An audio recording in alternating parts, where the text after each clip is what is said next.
Why do bad things happen to good people?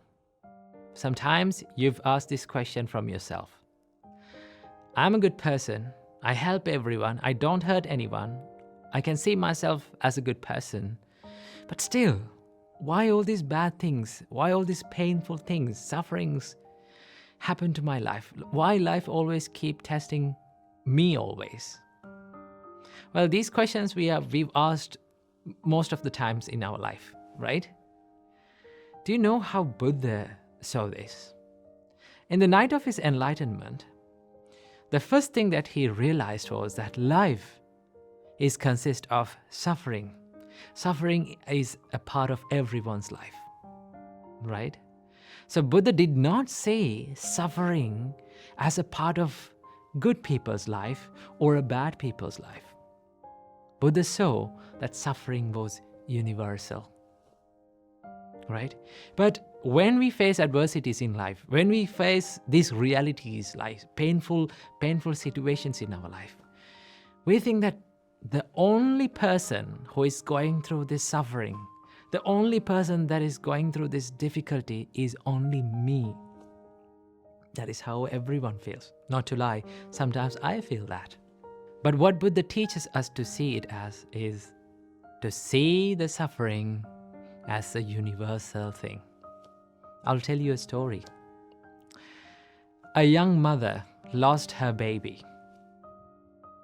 But she loved her baby so much that she refused to accept her baby's death. What she did? She took her baby and ran from one village to another, one city to another, finding a doctor to cure her baby. But no one could bring a dead person back to life. Finally, she met the Buddha. The Buddha said, "Okay, I will cure your baby. But we need one medicine to do this. Can you bring it? Go and bring a handful of mustard from a family that no one has ever died." So the mother was so much happy. She thought that she could find this easily.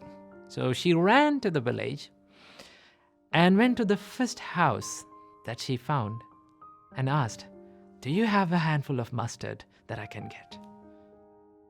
Then when the householder was about to give the handful of mustard, she said, "Has anyone died in your family?" Then they said, "Oh, my uncle died last year." Then she said, "I don't want your mustard."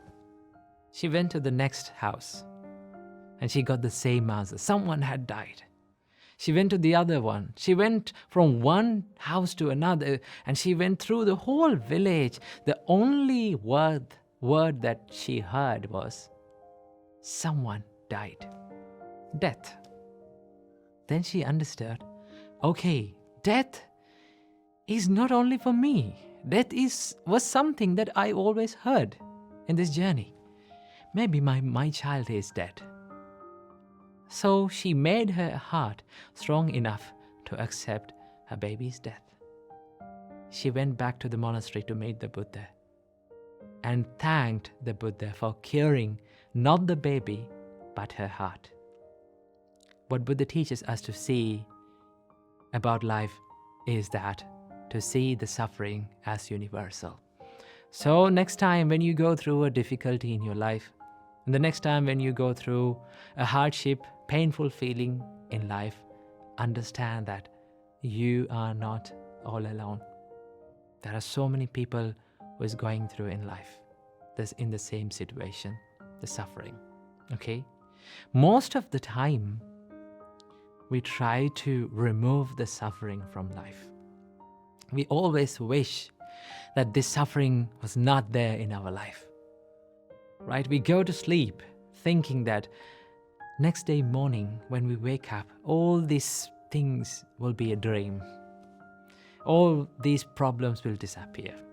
But the reality is, when there is suffering in life, there is suffering. So that the first thing that we need to do is that accept that there is suffering in life. So the whole point of realizing the first noble truth in Buddhism is to accept the suffering as it is, to see the suffering as it is. Only when you accept the suffering, we can cure it. We can find a remedy for it.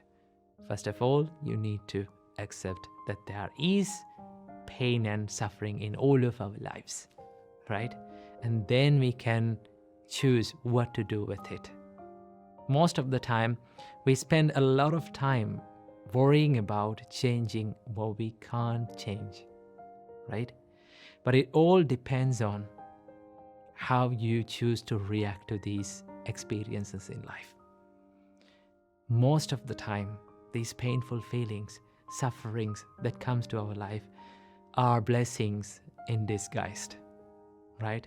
If we did not get difficult situations, if we did not get hardships to our life, right, challenges in our life, how can we develop a strong mindset, right?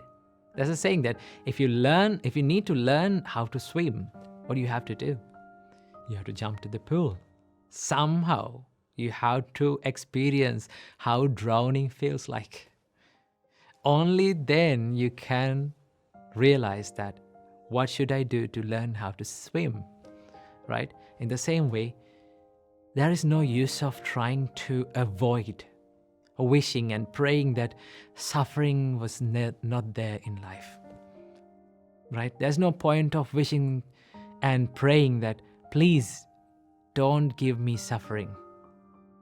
Always wish a mindset that you can face strongly to all these sufferings and painful situations in life.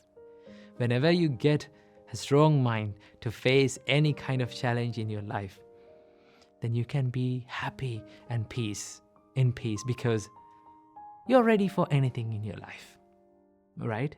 So always wish a strong mindset that you can face any challenge, any difficult situation in life. So remember that not only bad things happen to good people, good things also happen to good people. And also, sometimes you may think, why all those good things happen to bad people, right? It is not always the case.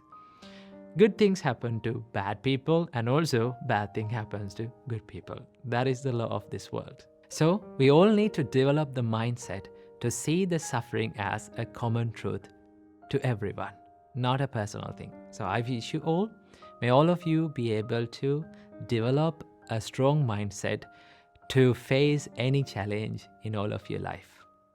Namo Buddhaya.